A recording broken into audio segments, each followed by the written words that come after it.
Hi, everyone. Thank you so much for joining us today for the Racial Bias and Use of Force in Policing panel. The Graduate Association of Students in Psychology is really excited about hosting this panel as a way for us to educate ourselves on research that shines light on anti-Black racism and what we individually and as a department can do to end anti-Black racism. So the way this panel will work is that each panelist will briefly present some of their work. We will then have time for about 1 to 2 questions after each presentation. So once everyone has presented, Marigold Tibb from McGill University will moderate a discussion period. Also, just for being here today, your name will be entered into a draw to win the book Policing Black Lives by Robin Maynard. This is just a small way that GASP wants to remind everyone that knowledge is power and that we must educate ourselves on anti-Black racism. So without further ado, let's get started with the panel. So we have 5 panelists today who will be sharing some of their work. Dr. Jordan Axt is an assistant professor in the psychology department at McGill and researches how intergroup implicit attitudes are associated with our beliefs and behavior. Dr. Eric Heyman is also an assistant professor in the psychology department at McGill, and his research focuses on how people perceive and evaluate one another across group boundaries.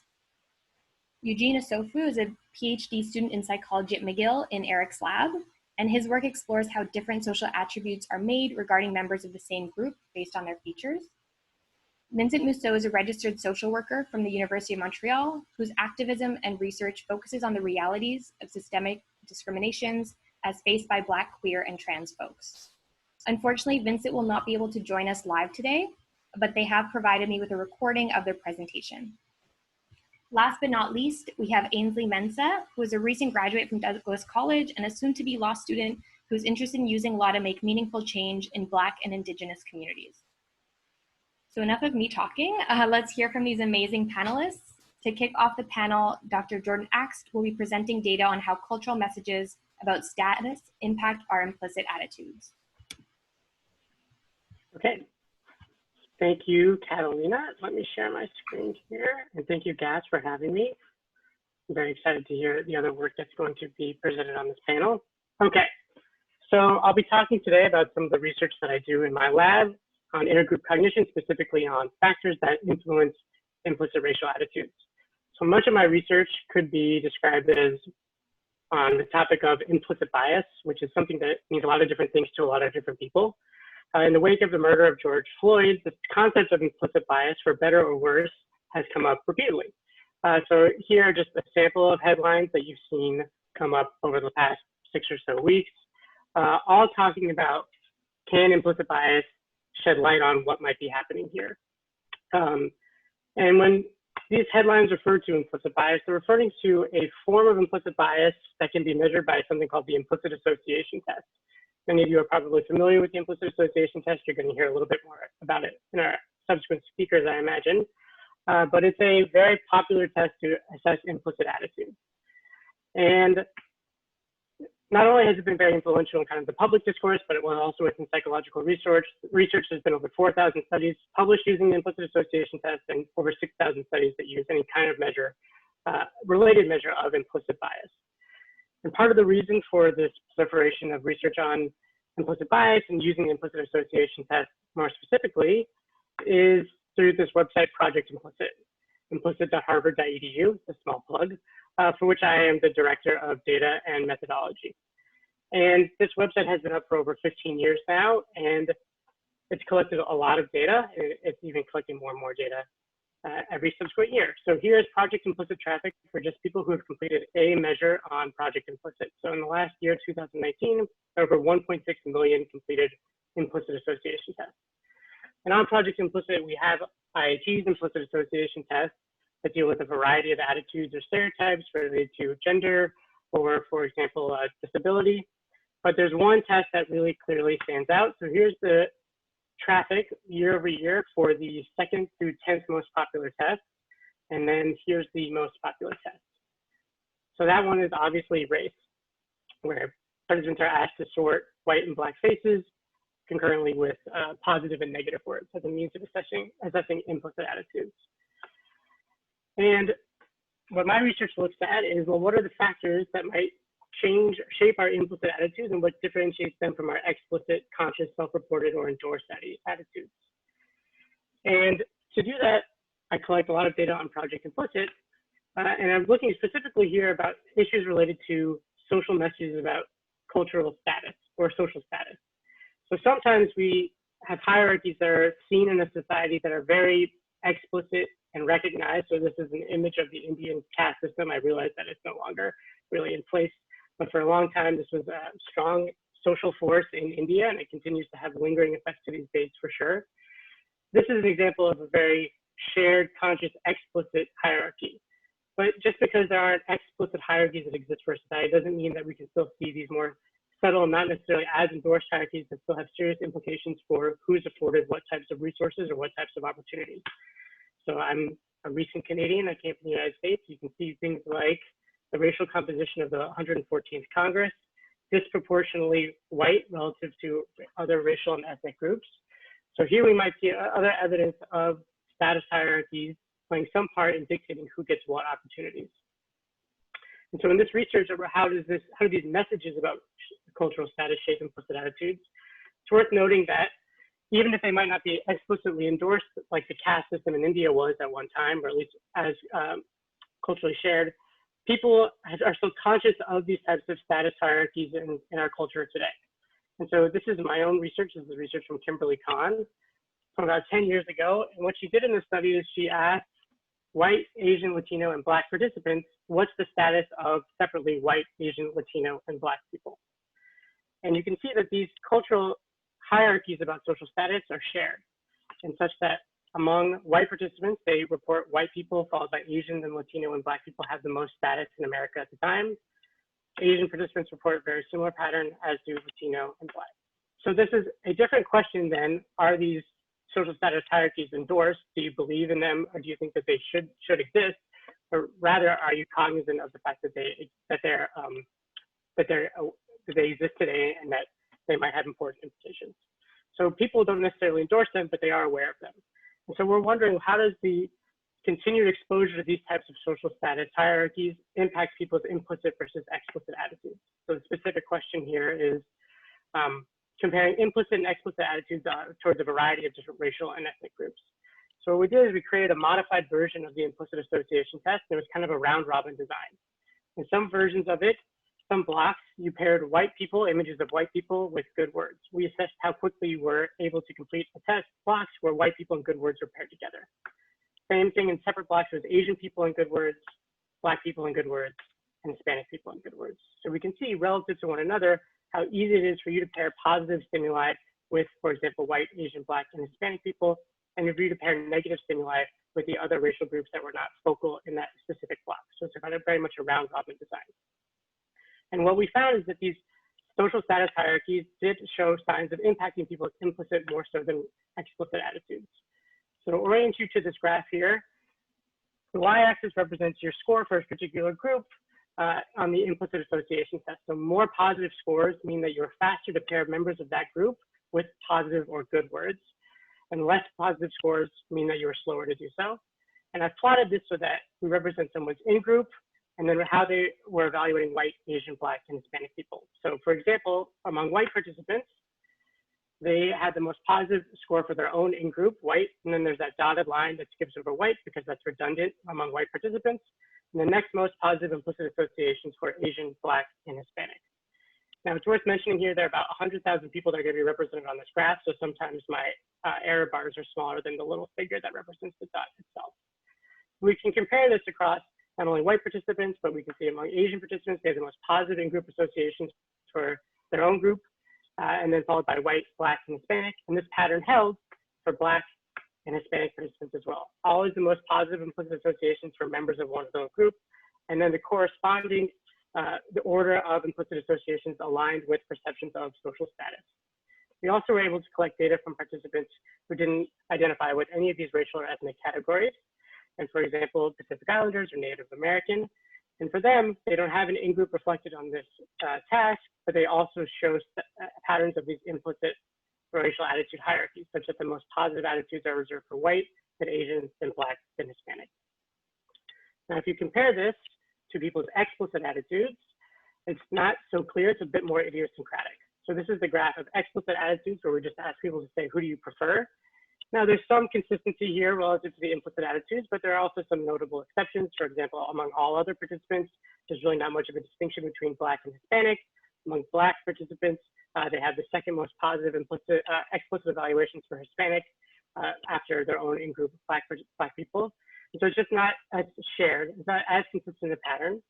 And so we can take from these data that we think that these continual cultural messages that are not consciously endorsed, but you see them over and over again about who has what types of status, might be particularly impactful on implicit, automatic, over explicit attitudes.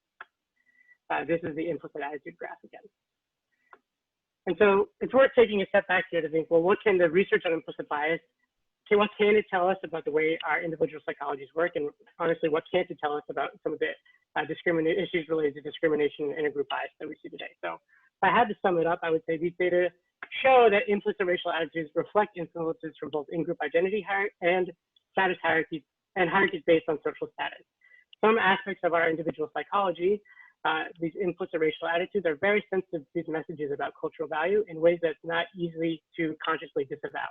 There's something here that's lingering inside our own minds. Implicit racial attitudes are shaped by cultural messages about social status that may not be consciously endorsed. I kind of just said that. What these data don't tell us, it's very important to say, is that implicit bias is the largest or even a substantive factor contributing to racial disparities in police use of force. I'm sure we'll get questions about this later, about how research on implicit bias can relate to racial disparities in police use of force. Right now, I want to be clear that I'm not saying that implicit bias is the largest or even a substantive contributor to that.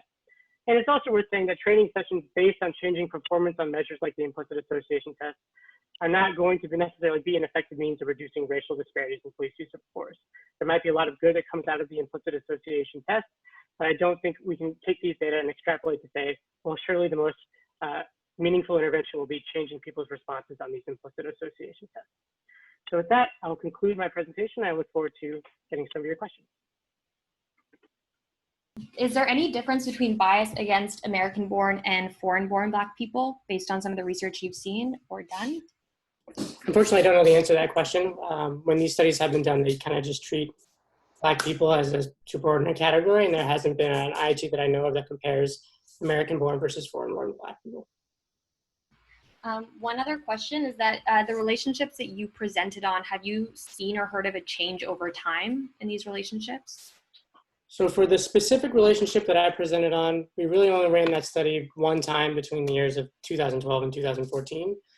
We haven't run it since, but that's a special version of the IIT. There are still many IITs that collect data every single day. I think another one of our panelists is about to show you some data on how those have changed over time. But the short answer would be that some of them have changed over time. The racial attitude one, for example, does seem like it's showing a slight decrease over time. I still think we're at this rate 60 years out from neutrality. Some of them have shown an increase over time. So for the weight IIT, seems like it's becoming more biased against obese people. So there's not a clear story for how these are changing in one direction. Awesome, thank you so much. Now we're gonna have Dr. Eric Heyman presenting work in which he examined associations between police lethal force and regional metrics of racial bias collected from just over 2 million US residents.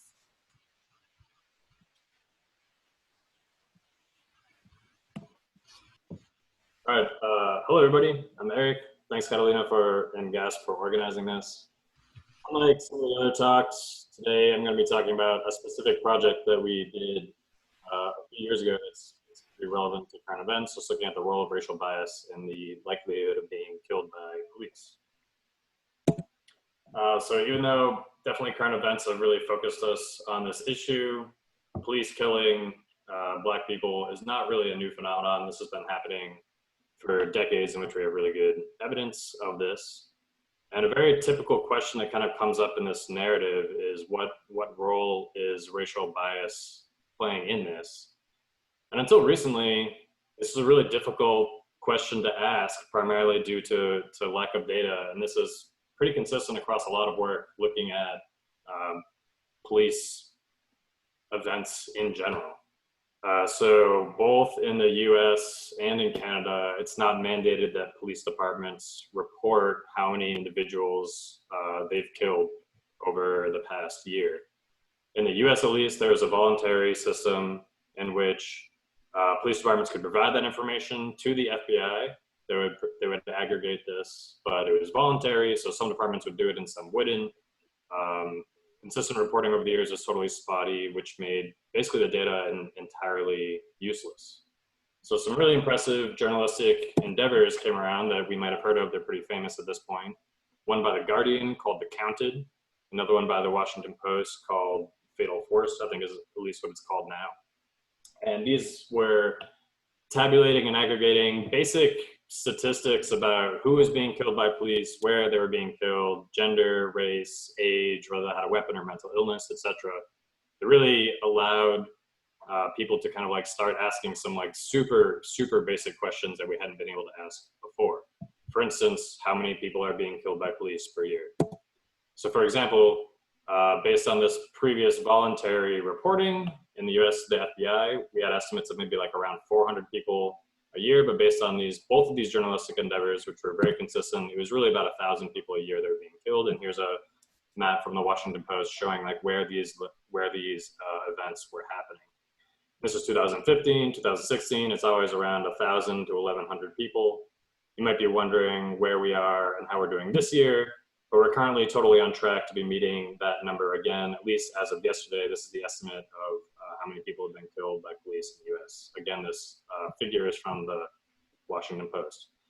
And so it doesn't really vary from year to year. That gray line is all the previous years. The black line is 2019. The orange line is where we are now. So this is really consistent and hasn't changed at least since 2015.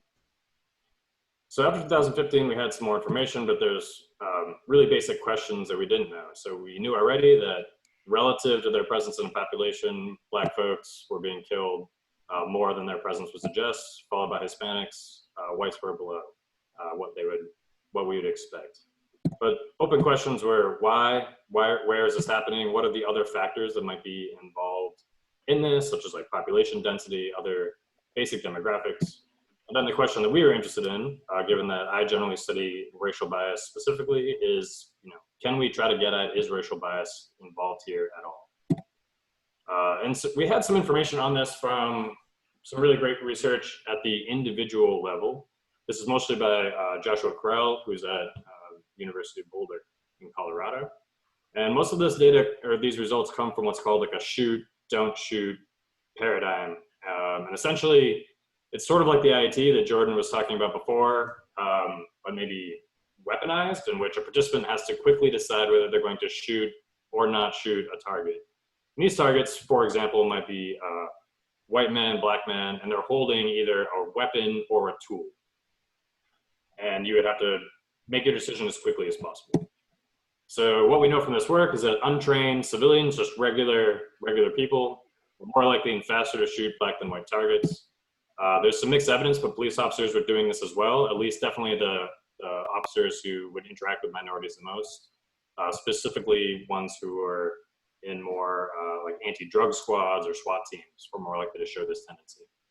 It doesn't seem to be related to individual level bias. So this means if we measure participants' bias, it's not associated with their performance in this shoot, don't shoot task. It's possibly due to these stereotypes. There's a stereotype pervasive in North America that African Americans are more associated with threat and crime. And it's possible due to this stereotypical link that people are more likely to literally see a wallet to be a tool when they're making these quick decisions. So we wanted to explore these questions.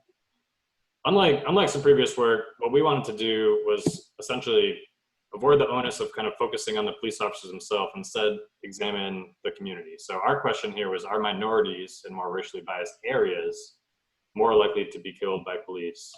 And here's how we asked that question. So Jordan went over what Project Implicit is. It's an incredibly rich source of psychological data that is really unprecedented. So millions of people have been visiting since 2002, 2003. What we were able to do was, since they visited over the internet, to geolocate these people so we knew where essentially they were when they had completed these measures. And then we could take, say 10,000 people in a given area and average them together to get an estimate of how biased that community might be on average. So this is the actual white-black biases in the US, with darker colors here representing more anti-Black tendencies. And then we can use this data to link it up with the police shootings data and examine if there's an association. And that's essentially what the project did. So we had taken these police shootings data, we integrated this with population data. Of course, where there are like more Black folks, you should expect more Black shootings. And with white folks, so we're kind of adjusting for base population here. And we're looking at the disproportionate shooting relative to the presence in the population. And then we link that up with these racial biases, both implicit and explicit measures from Project Implicit. And so I'm going to be showing you essentially the correlation between these two measures. So for this first analysis that I'm showing you, we generally refer to this as prejudice because it's just associations with white good, Black bad, and the reverse, these valence associations. In this analysis are about 2 million people across 135 different regions. And so on the bottom here, what you're looking at on the x-axis is the implicit racial prejudice of white people in a given community. And on the x-axis is this disproportionate killing of Black folks that I was talking about before. So here's the data. Every gray circle that you're seeing here is a region. The circle is bigger if we just had more people in that region. So really small ones, we may have just had a few responses, and really big ones, we had a lot of responses. That red line is the average slope here. So this is a significant relationship between the prejudice in a community and the number of people being killed by police that are Black in that area. I want to point out that this is the implicit bias of whites only. We had lots of other, so this is not only a correlation, we had lots of other variables in the model to try to control for and adjust for, but this is the only predictor. I'll talk more about that in a second. In a follow-up analysis, we wanted to focus on this threat stereotype component that I had spoken about before. And there is an IAT that you can do, which is instead of just positive and negative associations in general, it's more associating tools and weapons with these different social groups. This is a smaller data set, but because of where people have done it, I'll be able to also include in the same model this more positive, negative valence association to kind of pit them against each other essentially and find out if the stereotypes were a stronger predictor or if it was this overall what we call prejudice. So again, a very similar model. What's on the bottom here is these stereotype associations. So associating Black folks with weapons more than white folks with tools, and then the reverse. And we find a stronger relationship with the number of people being killed. So in summary, really all these models have other important variables in here, like population density, overall wealth, overall education of the area, like basic demographics. And really, it was only this psychological factor here being racial bias that was really predicting where lethal force was being used. And this was, again, this was the biases of white people in that community only, and the biases of Black people were not predicted. So it was just general valence that was predicting in the first analysis. The second one was this like stereotypic association. And this is generally consistent with work at the individual level, that shoot, don't shoot that I showed you before. What I think is a little bit more interesting about this is that we didn't really have data from police officers themselves in this analysis. These are really just regular people who are in that community. And we're predicting police officer behavior essentially with measurements from people who aren't police officers. And I think this is really important and implies that it's this broader community level phenomenon that may not be restricted to police officers themselves. It's rather like a symptom of like the broader context that these officers are working in. This is a correlational design, so we're not saying that one is causing the other. It could go either way, plausibly, and probably both. One thing that comes up a lot, and maybe I'll have questions about this, so I want to mention ahead of time, is that a common suggestion is that we should be controlling for crime. And certainly police officers should be interacting with people who are more involved in crime. And ideally, I think all researchers would want to do that. A problem, though, with crime statistics in general is that it comes from police officers. So, for instance, we know things that are happening from lots of research, like not all neighborhoods are policed equally, for instance. And we would expect more encounters where there are more police. We know that's happening more in lower wealth areas where more Black people live. We also know that you know, a given person for X behavior might get arrested if they're Black and not get arrested if they're white. We know this from research, and that inflates these crime statistics. And there's really a host of other biases in policing that lead to, in my view, controlling for crime being really problematic, even though that would be ideal. Finally, I'll mention another thing that comes up a lot is that, yes, we're dealing with US data here in the police shooting, but this is almost certainly not only a US problem, and it's happening in Canada as well. And a big problem in Canada is that we don't have data about who is being killed, and we can't really examine or even begin to ask basic questions about the role of police. I just want to thank my collaborators who are on this project, and we can have any questions. And thank you for listening.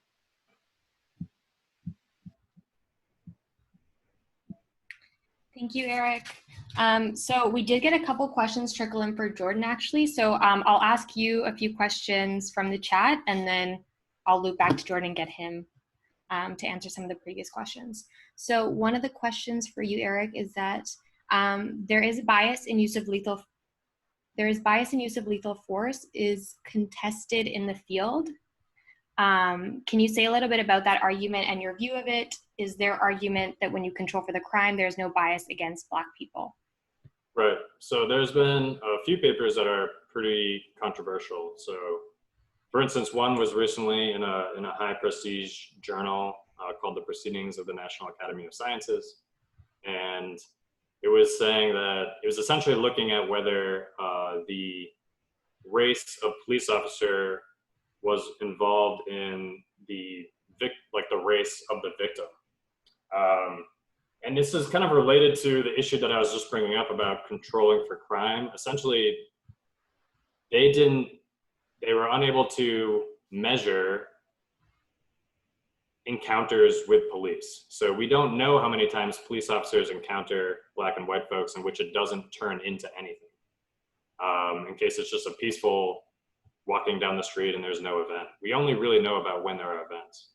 And because we don't know this like base rate, just like how many encounters are in the first place, that paper wasn't really able to conclude anything beyond whether there's a difference between Black folks and white folks in being a victim of police shootings, which we knew already. So that's one paper that's out there. There's several critiques and commentary responses to it. Another one that has come out was by Roland Fryer, who is an economist at Harvard, and he had basically looked at a wide variety of police behaviors, including lethal force. So this might be including arrests, this might be including,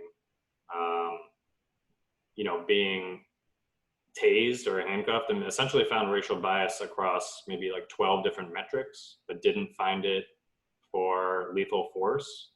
And there's some similar criticisms of this work, again, kind of relating to this controlling for crime. And just to revisit that issue, all researchers on this issue theoretically want to control for crime. Like police officers that's their job, is to reduce crime. The problem is like the measure of crime, in my view, is inherently flawed. And this is a personal opinion. Other people think that nobody thinks that it's perfect. I think that population is a better approach. Other people think that crime is a better approach. And sometimes that results in different conclusions, and it's like a fierce debate in the field. In the reporting of police shootings that you mentioned, how do people identify a person's race? I can imagine that information like gender and age could be found on someone's driver's license. How might this identification of someone's race be contributing to the problem? Right, so these people are dead, so we're not able to get their self-reported race. But a lot of this comes from the coroner report, or you can link it up with how they've reported on the census, which would be self-reported. There's likely to be some error here. So for instance, in some databases, it took a while to separate race from ethnicity. And this is particularly a problem for like the Latino community, where people would identify as white, but they would also ethnically identify as Hispanic minority. So there might be some mistakes in that older data, but they can link it up with the coroner report and like census data to identify race. So we're now going to hear from Eugene Osofu, who will focus on the relationship between societal norms, behavior, and legislation, and will further contextualize these concepts within the Black Lives Matter movement. Thank you for that warm reception, Catalina. Yeah, hello everyone. As Catalina pretty much introduced me, I am Eugene. I'm a PhD student with the graduate department here, and I'll be talking about how norms and attitudes are changing, more specifically within the Black Lives Matter movement.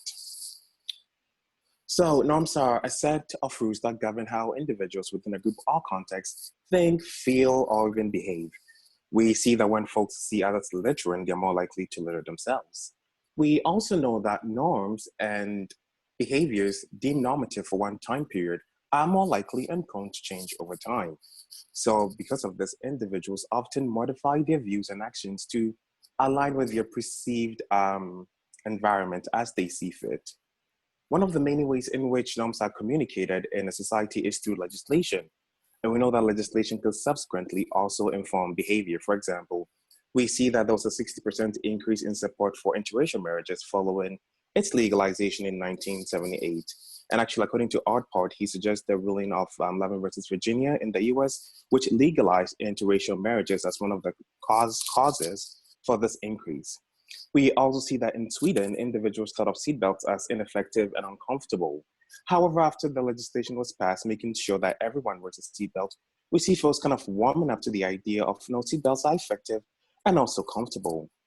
To provide more of a recent example, we see that following the election of Donald Trump in 2016, there was an increase in the perceived acceptability of prejudice towards stigmatized groups. So taking a step back here, and I guess unpacking this a bit, the Trump campaign expressed a particular type of rhetoric. Trump was then subsequently elected into power. This election into power could be viewed as an endorsement by the majority, and thus people on average began adjusting their behaviors accordingly. One thing that we've also observed is that norms and personal behaviors can also cause a change in legislation.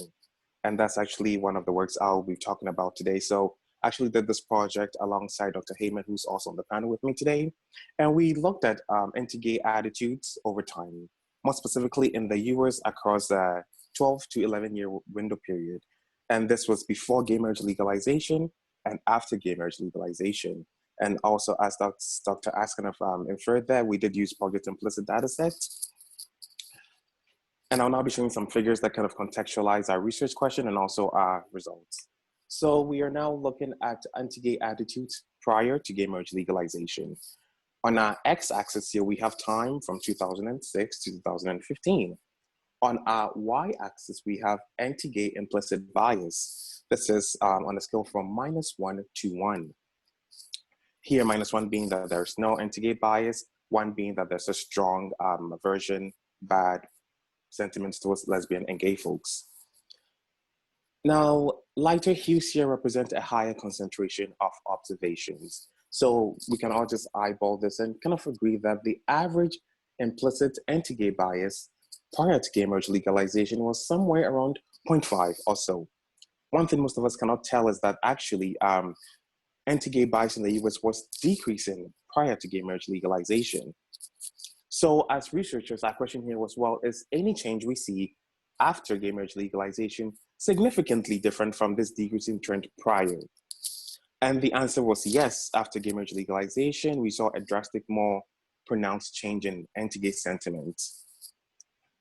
And providing some evidence that yes, the legislation passed, in essence, is kind of causing people to be more accepting or open towards folks who are gays and lesbians. And we see a similar pattern here with explicit bias. So we further interpreted our results as well. Improving attitudes towards gays and lesbians served as momentum for legislation that made official these unions. And in essence, this resulted in a further decrease in prejudice.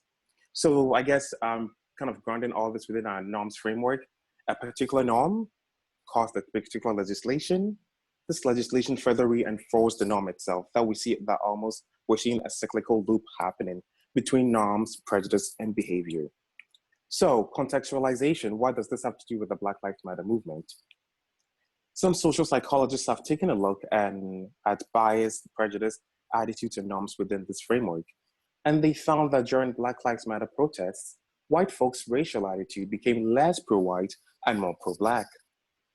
This held true for both implicit and explicit attitudes, and also across the political spectrum. So we see that liberals showed the greatest change, whilst conservatives also showed some changes, but they were not as large as we see in liberal folks.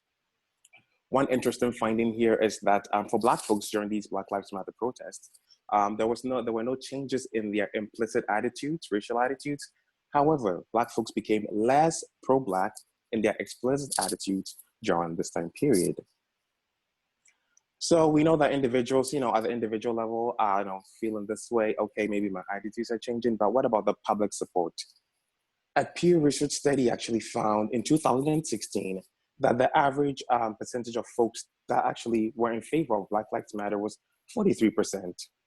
They went ahead and kind of broke down this by race. We saw that white folks were at 40%, Black folks were at 65%, and Hispanic folks were at 33%. 2 weeks ago, they followed up with this study and they found some massive jumps in support for the Black Lives Matter movement. We see that now, on average, 67% of adults support the Black Lives Matter on some level, and this is a jump of almost 24%. We see this jump also representative in race. We see that now 60% of white folks are now in support of the Black Lives Matter movement from 40%. We see that 86 Black folks, in comparison 65, 77 to 33 in terms of Hispanic. And we also see that Asian folks also are on par with other racial groups in the US. And I think this speaks broadly to a norm or a sentiment which is shared among a society. And these results just provide some evidence that indeed, civil movements can in fact influence the attitudes and norms of the socially dominant group. Now, the next question becomes, well, talk is cheap. What are the behaviors that we've seen as a result or spurred on by the Black Lives Matter movement? We see that, these movements have served as momentum for some legislation banning neck restraints or chokeholds. And as most of us might be familiar with, this particular level of tactical discipline has been associated with some deaths disproportionately. So we see in places like France, in California, in New York State, Washington State, Houston, Denver, Minneapolis, Seattle, Washington, D.C. There's some legislation now, in light of the intense Black Lives Matter protests, that these techniques have been banned. We've also observed an increase in the rate of Confederation monuments coming down or being moved into museums where they're being appropriately contextualized. And this has not been limited just to the US. We see this happening in London. And more domestically, I know that there are talks in Toronto about kind of renaming 2 subway stations and actually a major tourist attraction, which was named after Henry Dundas. Henry Dundas was a British politician who delayed the abolishment of the slave trade for 15 years. So that there are talks as to the importance of this particular individual in our current discourse in society. So what about corporations? We've seen some corporations also kind of going with the flow, if you will, or with the norms, and have taken some concrete steps towards inclusion and the eradication of overt displays of racism. We see that NASCAR more recently just banned the hoisting of all Confederation flags in this event. We see that PepsiCo, which produces the formerly known product of Aunt Jemima, after years of criticism, is now pulling back the brand based on the name and also the logo due to its racial stereotypical undertones of the Black Mamba, so which was pretty much the Black woman who took care of a white affluent family, and this stems from the transatlantic slave trade. More recently, too, we see Johnson & Johnson, in their own words, embracing the beauty of diverse skins by now making Band-Aids that complement non-white skins. So, intimation. We know that norms, attitudes, and legislation can have a reinforcing relationship with each other, whereby one results in the other or vice versa. And I think one of the big take-home message here today is that, so speaking up in one's family, department, or just general society could have a galvanizing effect on people around you. I guess also in terms of social relationships. Thank you. One away from me. Is there any study looking into racial attitude changes in Quebec after Bill 21? Yes, not publicly. I'm currently aware of a study that actually is currently looking at changes prior and before. But I think, interestingly, we could see something very similar to the gay marriage legalization in the US, whereby we could potentially see an increase in anti-Islamophobic, anti-Arab sentiments towards folks from this group because now it's been legalized, it's been overtly accepted by the majority. And subsequently, after these legislations, we see more institutional changes also coming into play. So yeah, we could see some changes, but I cannot speak to any particular studies at this point in time. Amazing, thank you. So the question is, can mass participation in demonstrations of public protest and discontent against prejudice legislation or leadership work to buffer against or reduce any consequential increases in prejudice in the wider public? It's possible this could happen. And this just made me think of this point of how, you know, when during these protests, there is damage. And at times that gets this often bad connotation, but then that also further highlights that no, this happens to a marginalized population. And now that it's brought out into the open, everyone feels this need to react. So I think one thing these public displays often do is garner attention, and it makes folks more critical of things they might have not been. And through this, through legislation, to the judiciary process and through other forms, people eventually often see the changes they want to see happen. So there is some potential for that.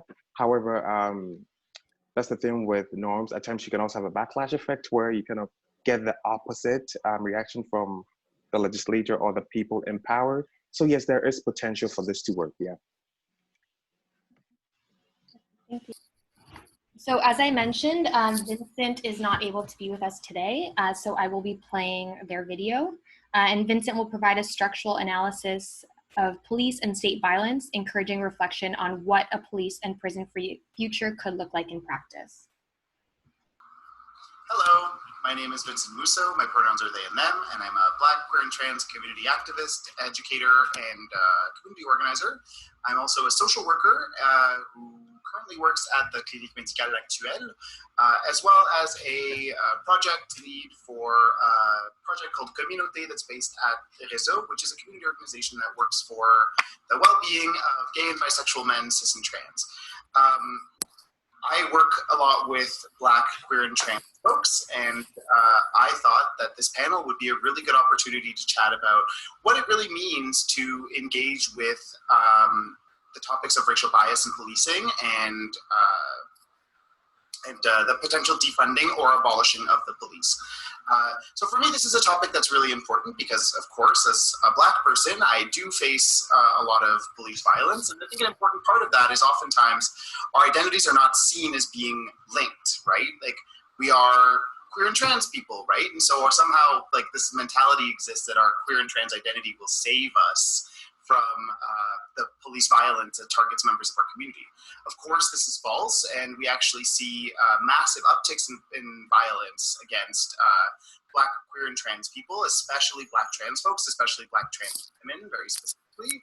And so I think it's a really important moment to mention that and to highlight that work, because these things are not additive, right? Like, we are not facing the oppression of being Black and then also being queer and trans and then also potentially living with a disability and then potentially also, you know, dealing with misogyny or trans misogyny or any of these things, right? Like, these things are all parts of our identities that exist together, right? And I think it's a really important dynamic for us to recognize that and to begin to move forward from that lens. Now, for me, the idea of police abolition can be scary. And I understand folks who don't really understand where we're coming from when we talk about police abolition, but hear me out. I think we really need to engage with these conversations in a way that is intentional and that builds on the work of scholars in North America who are specialists in what the police actually do. So when we look at the scholarship of Angela Davis, when we see the work of Assata Shakur, when we see the work of Desmond Cole in Canada, when we see the work of Robin Maynard, especially talking about the policing of Black folks in Canada from slavery until now, we understand that there really is a problematic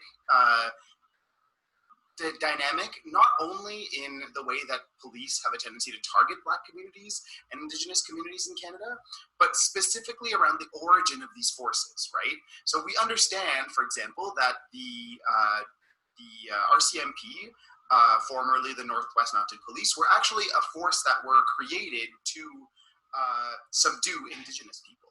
Like, this was the raison d'être of the police force in this way, right? That is just the dynamic that exists here. Modern day policing procedural rules have a direct descendants from runaway slave patrols in the southern United States, who would run around and collect Black people wantonly and drag them back to the South to be held into slavery.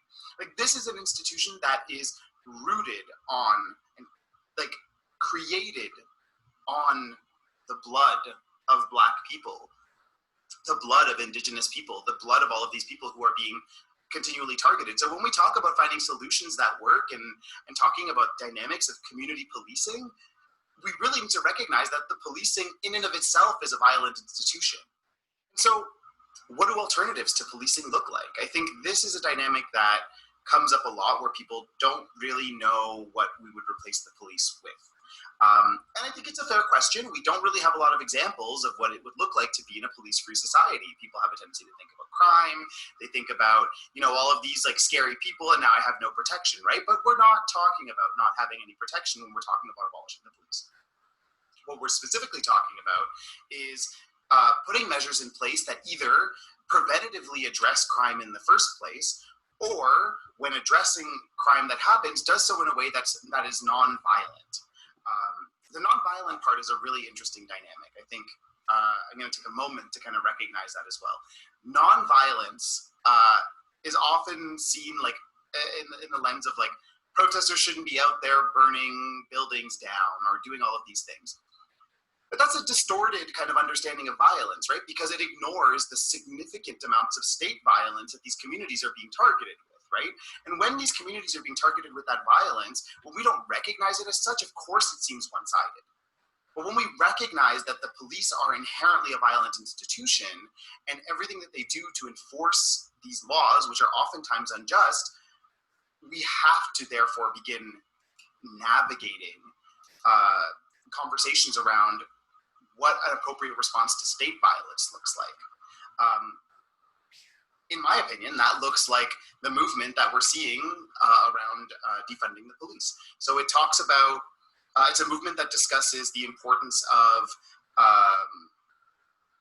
investing in communities, and really making sure that, local community-led initiatives that are meant to, keep youth out of trouble, provide adequate opportunities for job training, for example, queer and trans inclusive spaces. We know that, for example, 40% of homeless youth are members of the LGBTQ2+ community, disproportionately racialized therein as well. And which of these youth are more likely to intervene with the police, right? So if we had communities and dynamics that would allow us to address these pressing social issues, we could then remove a large portion of what the police are currently being targeted to do. We also see these conversations around engaging and like hiring social workers, and community workers to do this work. As a social worker, I can tell you that I think this is a terrible idea. Social workers have a lot of really interesting trainings and ability to engage with community in really meaningful ways, but policing is really not one of them. We do not need cops in cardigans, as I like to call us, going around into communities, having no knowledge of what's going on, and kind of just enforcing these same laws that we understand to be unjust, right? What we need to be doing is actually engaging with community members themselves. So let's empower communities to take the space that they need in order to make their communities safe, right? Let's, instead of focusing on community policing, let's focus on community wellness and create initiatives that allow communities to address these kinds of issues in ways that are that don't have armed people coming to your door and potentially killing you, right? This is especially useful in situations of mental health crisis, because we of course see that folks who are in mental health crisis make up 70%, or sorry, folks who are in mental health crisis or folks living with disabilities make up 70% of the people that are being killed by the police in Canada and the United States. These are horrifying numbers, right? And we know that it doesn't have to be this way. somehow nurses and doctors and orderlies are all able to subdue patients in hospitals, potentially with the aid of security guards, but who are not armed police officers, and they seem to manage just fine. Of course, there's so much more that we can do to support them as well, but that's another conversation. I do think it really is important for us to start recognizing that in engaging in these conversations, we are actively showing and kind of pointing out the fact that the police are often held to a different standard than other community members are, right? So nurses and doctors that we were talking about have to deal with the budget cuts that are continually happening in our province and in this country as a result of austerity measures. But somehow we have all of this money to buy all of this police infrastructure, right? Like, where are our priorities? And so really the movement around defunding the police is about us shifting our priorities, moving away from punitive measures and towards community health and well-being. And when we move towards community health and well-being, it's not only Indigenous community members that are going to benefit. It is not only Black communities that are going to benefit. It's not only other communities of color that are going to benefit. Queer and trans folks, all of these folks, everyone benefits from a society in which people are treated with the respect that they deserve. Everyone benefits from a society where people are better educated, where folks who are drug users are not having to run around and be terrified that they're going to be criminalized, and instead can go somewhere and actually receive treatment and have the support that they need in order to do that. There are so many ways that we can reform our institutions. All it takes is a little bit of political courage. And so with that, I would encourage you to reflect on the movement. I feel like horribly inadequate in discussing this, and I wish that I could be there with you today. Unfortunately, some things came up and I had to pre-record this. But if you're looking for more information on the abolition, on defunding and abolishing the police and what that potentially could mean, I would encourage you to check out a US-based resource called 8 to Abolition. So you can check it out at 8, the number 8 to abolition, toabolition.com. And then, sorry, I always get them confused, 8toabolition.com, or you can check out defundthepolice.org, which was a resource that was compiled by Black Lives Matter Toronto and some allies, which actually points out that exorbitant amount of money that we actually put into police forces, compares and contrasts it to other public services, and provides some really interesting resources on how we here in Canada and in Quebec can actually do so much better in looking out for the health and well-being of our community members. And so with that, thank you so much for having me. If you have any questions or you'd just like to reach out, please feel free to send me an email. I can be reached at contact@vincentmusso.net. I'm going to give it to the organizers who will be able to transmit that to you. And thanks so much for listening. Have a great rest of your day. So moving on, we're now going to switch gears a bit for our final presentation. So while we must pay tribute to the Black Lives Matter movement in the United States for initiating a lot of the conversation surrounding anti-Black racism in Canada, we must also consider how Canada differs from the US in its socio-political climate. And in doing so, it's important that we also consider and discuss racism against Indigenous peoples. So to do so, Ainsley Mensah will discuss risk factors explored in her research study on Indigenous women. She will also link these factors to police policy changes and provide a brief history of the relationship between Indigenous peoples and RCMP, along with what implications this has moving forward.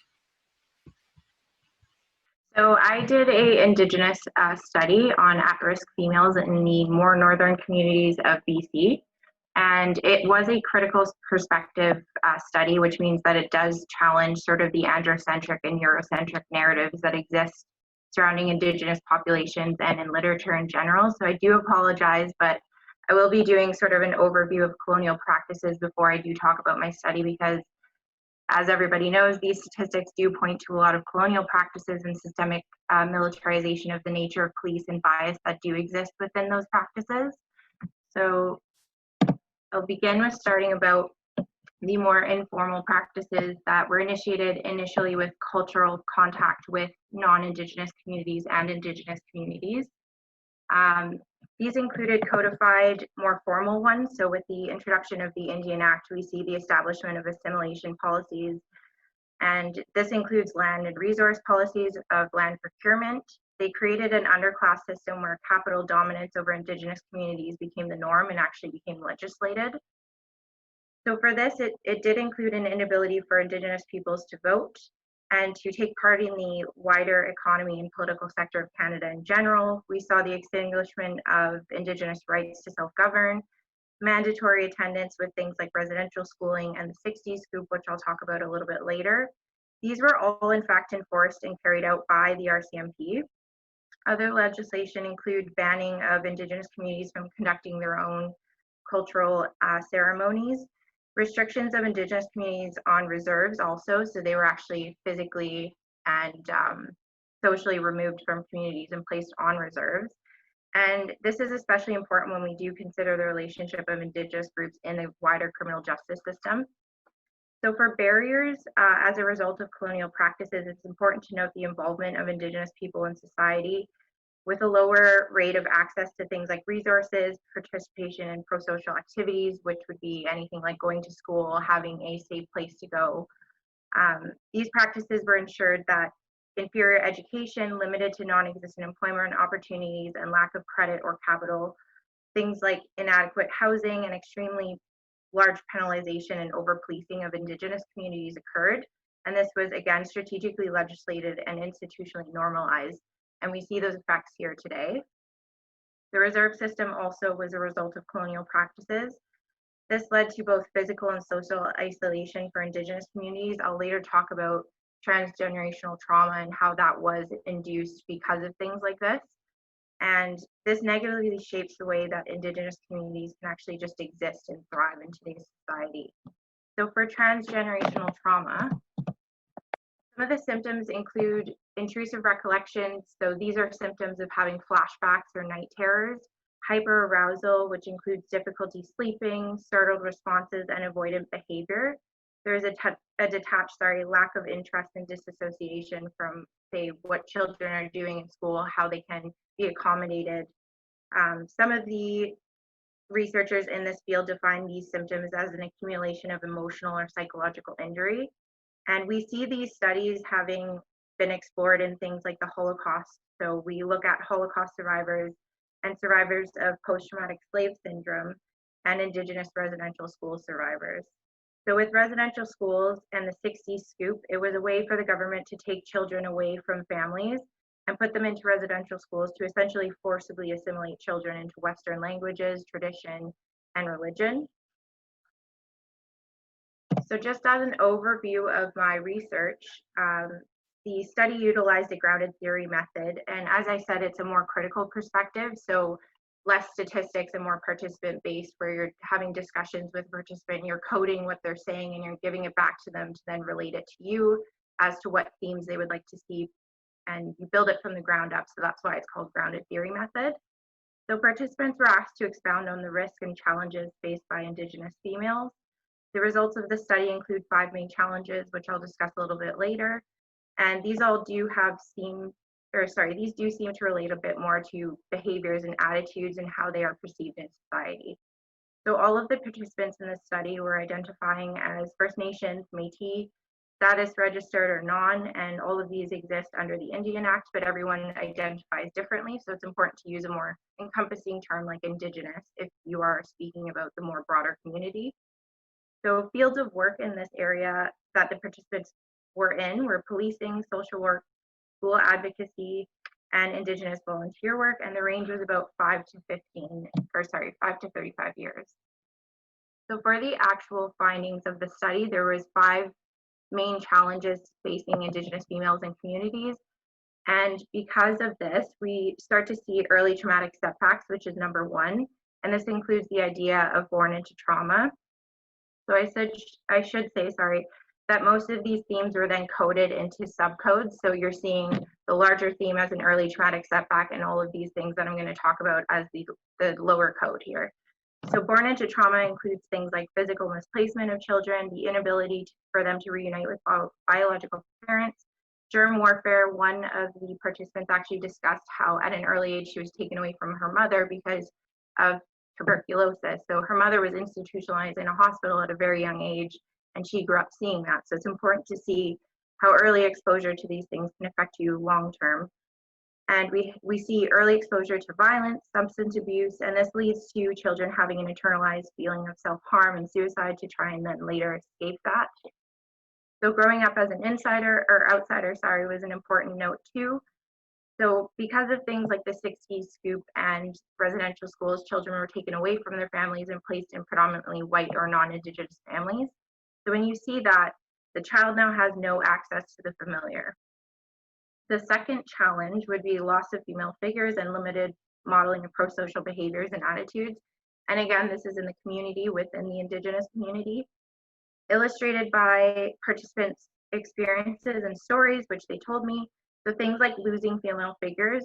I'm sure all of you know about the missing and murdered Indigenous women. This is more along that line.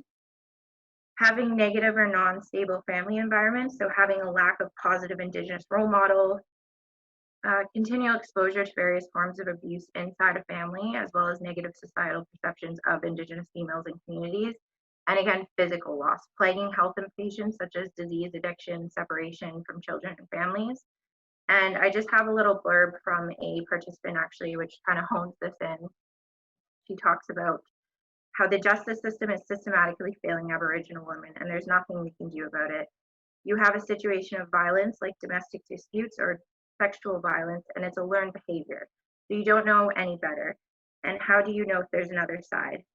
And that's what you have lived through 3 or 2 generations where your mother's mother went through it, you lived through it, and all these generations of violence and sexual abuse. So again, so the third challenge that we're going to talk about here, again, participant-based, was various challenges in trying to escape negative lifestyles, whether it be in the community or once you leave your reserve and try and establish yourself, whether it be economic, educational, and again, these all link back to how to cope with traumatic experiences and intergenerational trauma in the wider society. It becomes harder, almost impossible, for them to avoid cycles of abuse and socioeconomic struggles, again, as a result of colonial practices. And the fourth one that I would discuss is interruption of tradition. The interruption of tradition has led to a sense of fear and well-being of Indigenous communities themselves. This leads to a large sense of isolation and mistrust for Indigenous communities, which is important to talk about with respect to things like sectors of public sectors of service such as emergency response, the criminal justice system, and authorities or institutions. And the last here theme that was produced from the study were barriers to accessing pro-social or legitimate opportunities. Here, participants were expressing a strong subjection to racism, stereotyping, and segregation in society when it came to achieving success. So again, once you're now out of your community or now you're able to go to post-secondary education, how are you interpreted by the wider society? How do you leave that society? Education is scarce, again, with the reserves and more remote communities in Indigenous areas. Colleges and campuses are not near those remote areas. So things like trying to get a bus route to then go somewhere, right? So we see along the stretch from Prince Rupert all the way up until here that we actually call that section the Highway of Tears. And having infrastructure is very, very important, because where are those women going to go? Where are those younger children going to go when they just want to get out of the reserve, right? So employment also has a strong expression that some Indigenous females in particular do not feel up to par with Western employment sectors. And these all are implicit biases that employers may have in terms of expectations or stereotypes of Indigenous people. So I will just touch on some of the participant-based solutions. Again, it's because it was a critical perspective study, it's important to challenge the narratives and literature that's available and include Indigenous perspectives. So these are all based off of the participants in the study, and they were coded so that they were able to then use the data and interpret what they wanted to see out of the results. Like I said, a lot of them were community and resource workers, so these were workable solutions that they could then use for their own work. So one of them was creating a voice, being able to increase awareness surrounding important issues that are facing Indigenous communities.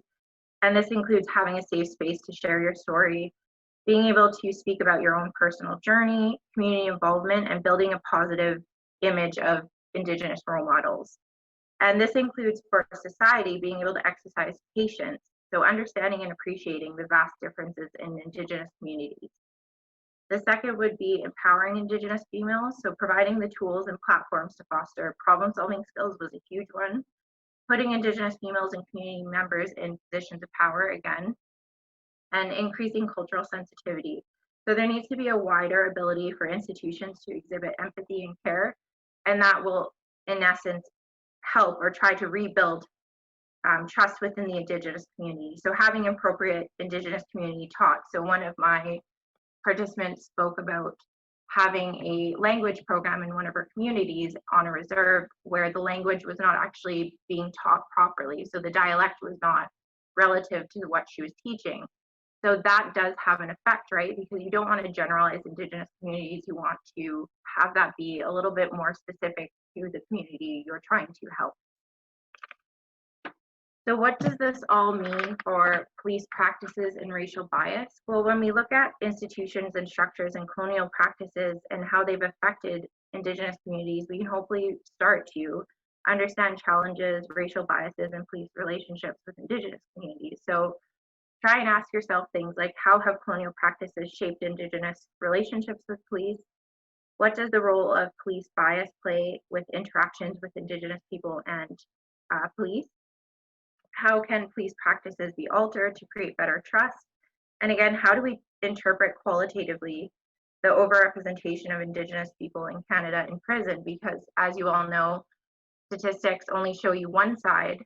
So we need to then explore why there is such a large overrepresentation of Indigenous communities that are in prison. So for police use of force, just because, as mentioned, I want to touch on a little bit more of the legal side of it, it's important to see how police use of force is interpreted in the law and essentially how it's used in discourse when something does happen and now it's become the front of a story.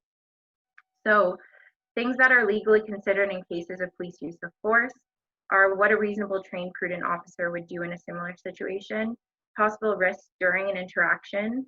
An officer's perception kind of relates to the size of a person, visual indicators of a threat, emotional state of an individual, and situational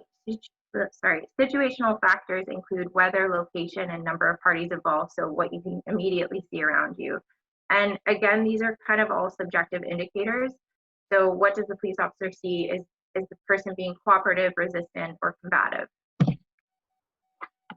So in all, as some suggestions throughout my research, and because I have sort of a background in criminology, I like including both. So one of the suggestions that I would have would be to look at SEPTED, which is crime prevention through environmental design. So looking at how and why certain areas of Indigenous communities have increased police presence. How can the physical environment be improved for safety of Indigenous communities? So this can be as simple as having an open park in an Indigenous community where regularly it's full of concrete or perhaps dilapidated buildings, fostering an environment that people would want to care about and feel proud, so that when police are in there, they also see that community built. And this includes avoiding hotspot policing and broken windows theory. So for broken windows theory, it describes that if one window is broken in a community and is then left unattended, it is a sign that nobody in that area cares, theorizing then that there's less community control and a breakdown of social relationships with police.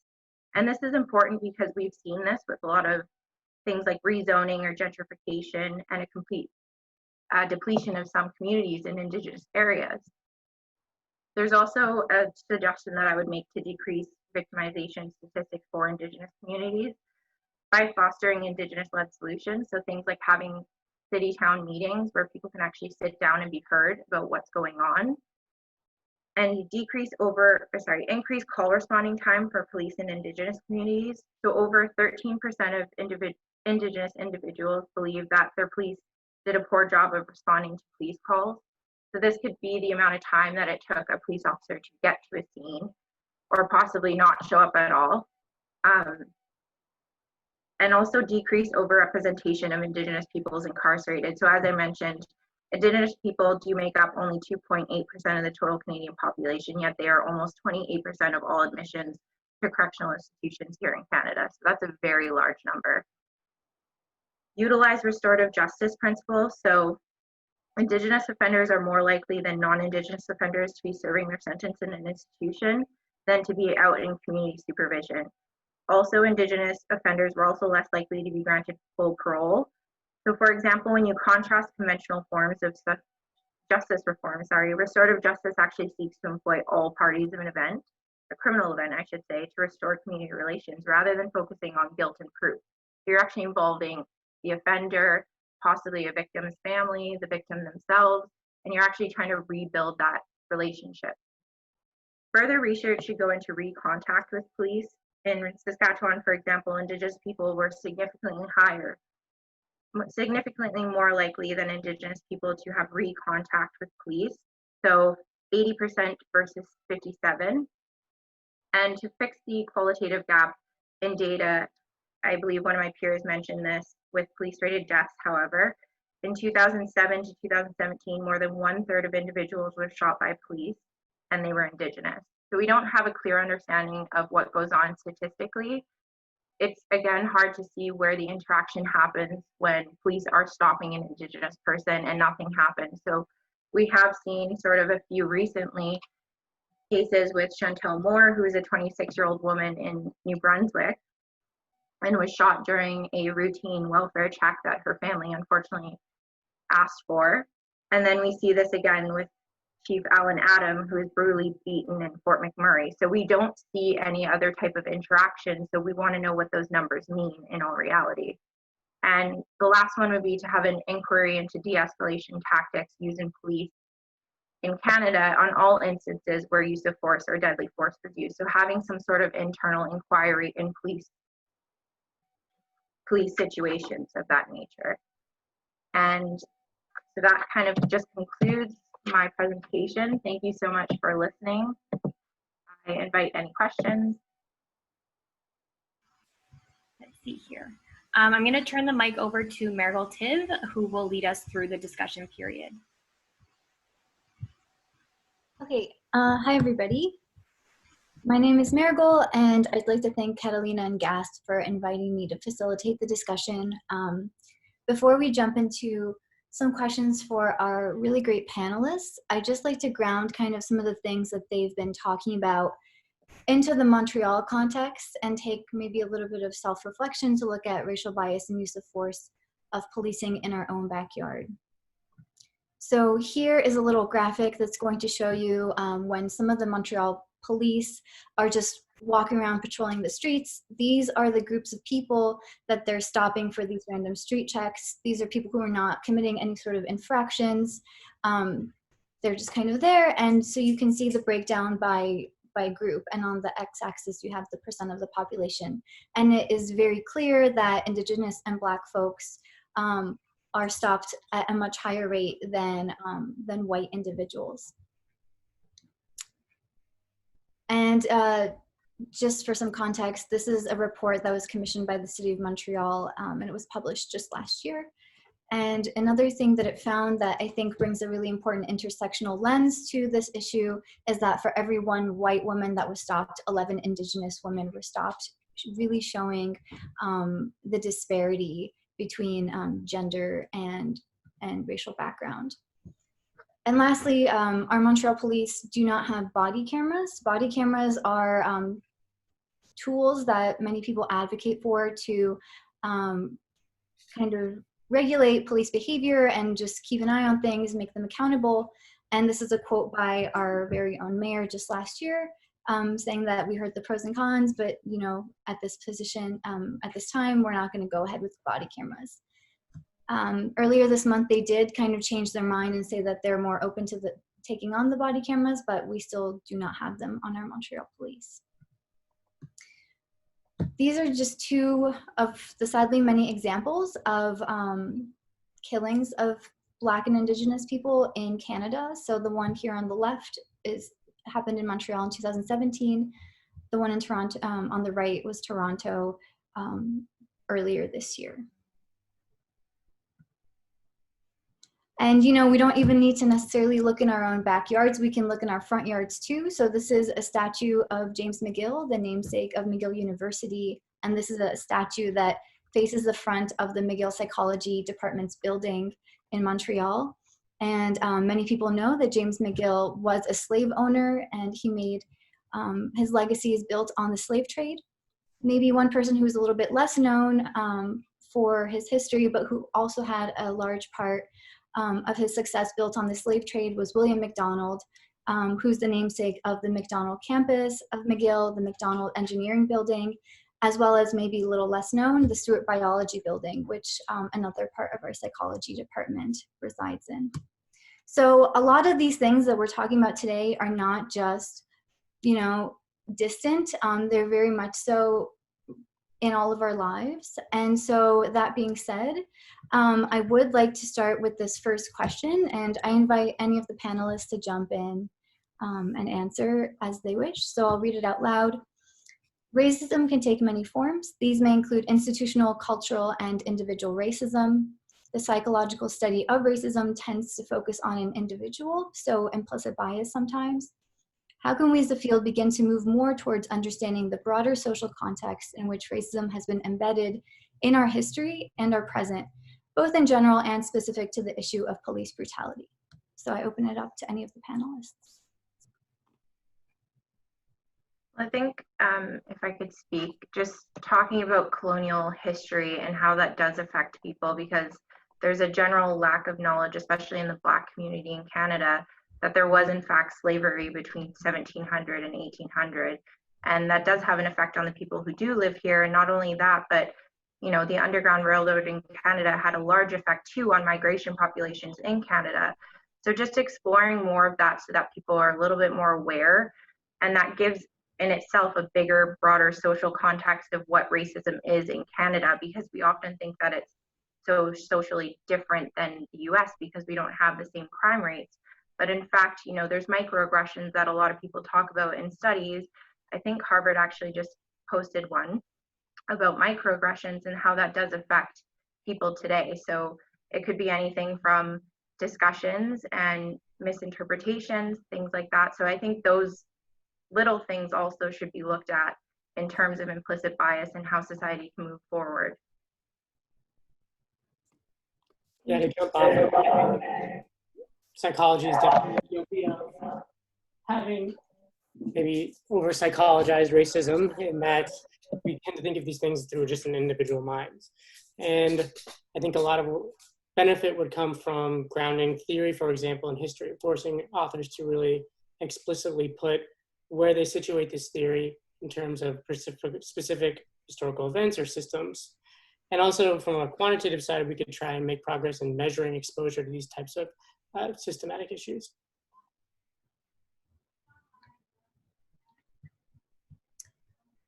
Eugene or Eric, do you care to weigh in, or maybe I can go to another question? I'm satisfied with my colleagues' responses on that one. Yes, it's been quite eloquently put. Okay, great.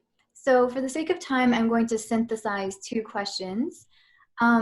So this first one is asking about collaborations between researchers, community groups, and activists. Would these cross-disciplinary endeavors bring us closer to resolving the issue of police brutality? And I'm going to let you think about that as I read this third question, which they might kind of go together.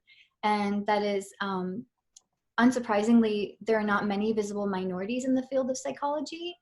And so what limitations does this bring for the psychological study of race and racism? And thinking about intersectionality again here, is it the case that maybe community engagement would help with some of these research questions? Or I just want to know what your thoughts are. Yeah, one thing I think is definitely interesting here is that there's a lack of, I guess, representation in most of our fields.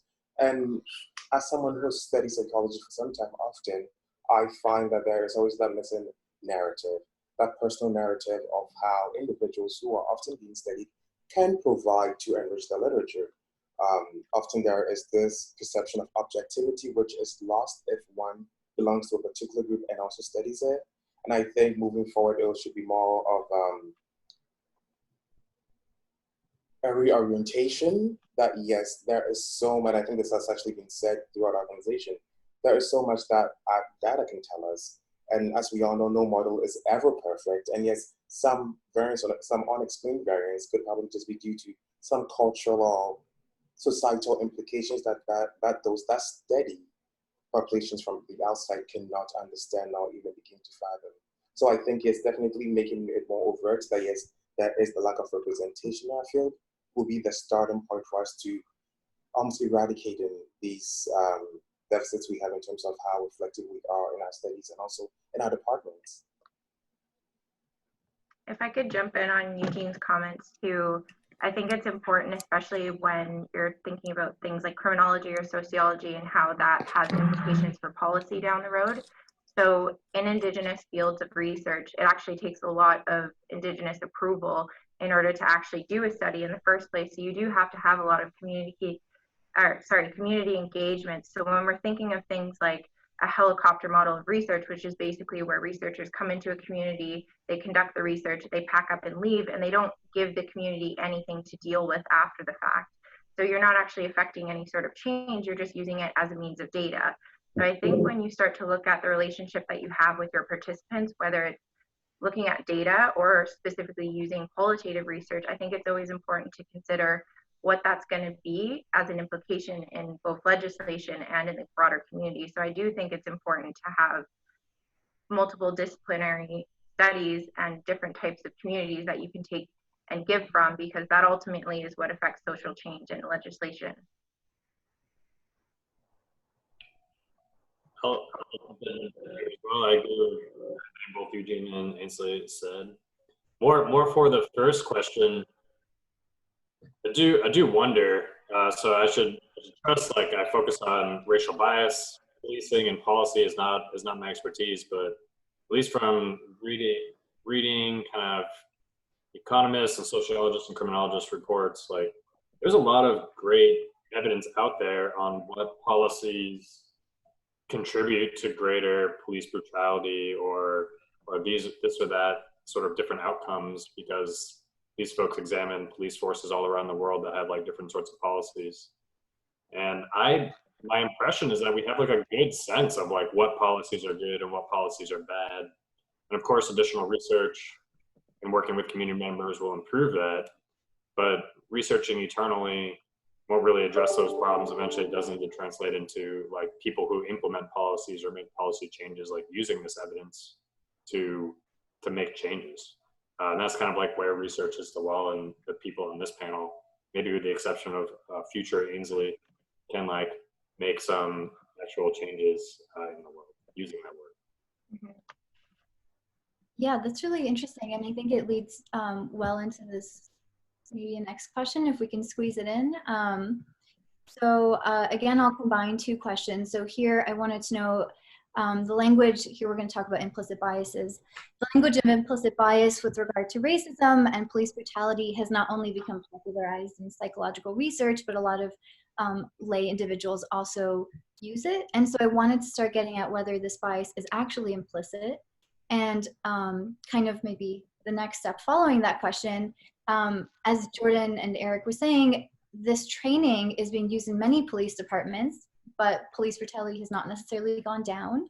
And so I wanted to kind of try to connect the pieces between attitudes, implicit biases, our understanding of behaviors, and then what Eric was just saying about what can we as psychologists do to try to make sure our research is being interpreted in a good way, so that when it's put to practice, it actually is effective in implementing positive social change.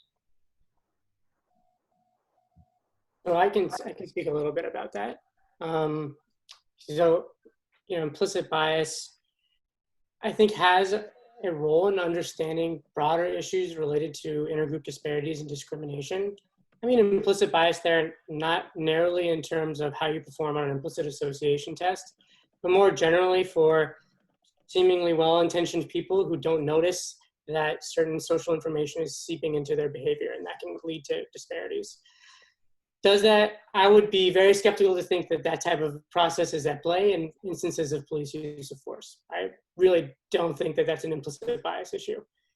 But implicit bias might still have a different role to play in larger discussions about intergroup disparities. In terms of using implicit bias as a training, I'm generally also pretty down on that as well. I actually don't think that there's been a study either way that's really come out. This is an issue where we don't really have a lot of data. but it's very popular, and I think it's time that maybe we try and look for some other things. So potentially it could work, but when we look at the degree to which these implicit attitudes predict behavior, I bet we could get a lot more bang for our buck if we focused on other efforts. And so sometimes that takes, even though it's against my own research interest, to be clear about the limitations of this work and say there are many instances where we don't need to apply it and we can look elsewhere. And briefly expanding on Jordan's point here, actually studies have also shown that at times going for a more comprehensive approach here works better. So individuals will be taught about implicit bias and also explicit bias, why these biases exist, where they come from, comprehensively given societal context, and also ways to actually circumvent or address them when they come up. So just to briefly add that, yeah, implicit bias training could be beneficial, but it needs to be comprehensive. Mhm.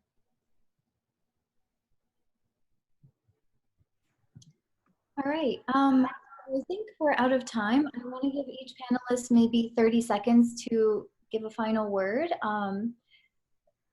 Anyone want to start?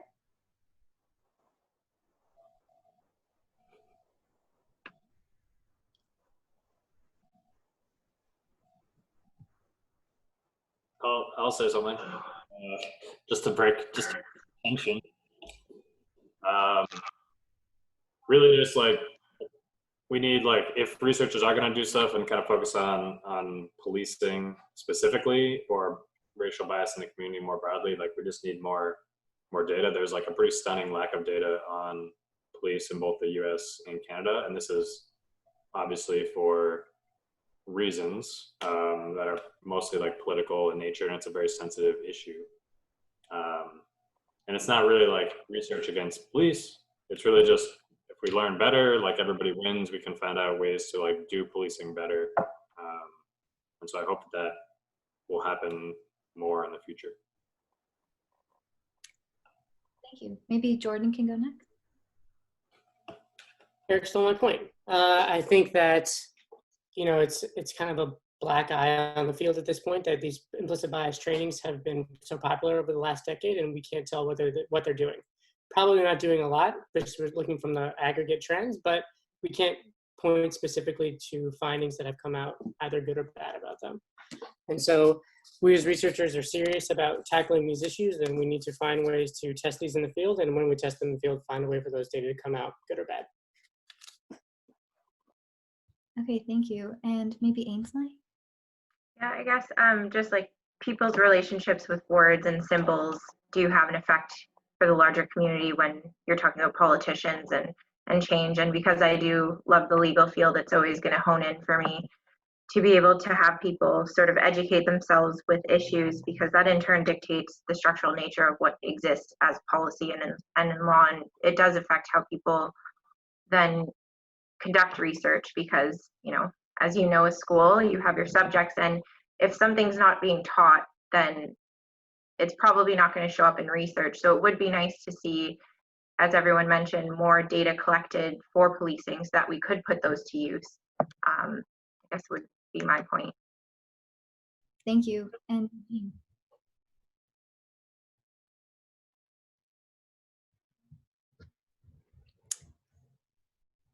Eugene, I think your microphone is muted.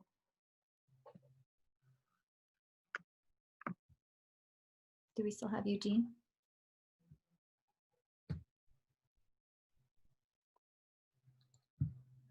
Okay, I don't think we can hear Eugene, right? No, we can't hear from Eugene right now.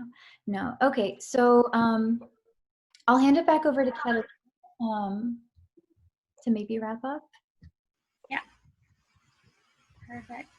Thank you so much, Margot, for leading the discussion. So just to finish things off, I'm just gonna share my screen. So yeah, thank you for leading the discussion. Before we finish up, I wanted to thank all of the panelists for taking time out of their day to present some of their work to us. So as a thank you, GASP will be donating $20 in each of the panelists' names to an organization of their choice. So to be able to share these organizations with all of you, we asked the panelists to send us the organizations they would like to donate to in advance. So in Jordan's name, we'll be donating to the Movement for Black Lives. an organization that promotes a shared movement by creating a space for Black organizations to discuss the current political conditions and develop assessments of political interventions. In Eric's name, we'll be donating to the Psychological Science Accelerator, which is a network of over 500 psych labs representing over 70 countries. Their mission is to accelerate reliable and generalizable research that is both diverse and inclusive in terms of its members and its research. In Eugene's name, we'll be donating to Black Lives Matter movement in Montreal, an organization at the front of the BLM movement that works towards dismantling all forms of state-sanctioned oppression and violence. In Vincent's name, we'll be donating to Hoodstock, an organization that works to create space for conversation and promoting initiatives to eliminate systemic inequalities while also creating supportive and inclusive communities. And in Aisling's name, we'll be donating to the Native Women's Association of Canada, which works to enhance, promote, and foster the well-being of First Nations, Métis, and Inuit women. So we encourage you all to look into these organizations on your own time and research how you might be able to help, support, or donate to their cause. So with that, we're gonna finish up for today. So thank you everyone for joining us. I'll send out an email tomorrow announcing the winner of the raffle. I'll also include the recording of today's panel for some of you who might have joined in late. You're welcome to pass that to some people who might have not been able to make it. And I'll also include links to the organizations that are up on the screen right now. We did have a few people mention in the chat group some petitions or some organizations or research. So I will go through that as well and just aggregate that into the email just so everyone has access to that. So thanks again for taking time out of your day to educate yourself on anti-Black racism. As we know, knowledge is power, and we encourage you all to continue to seek information on this important issue. Thanks, everyone.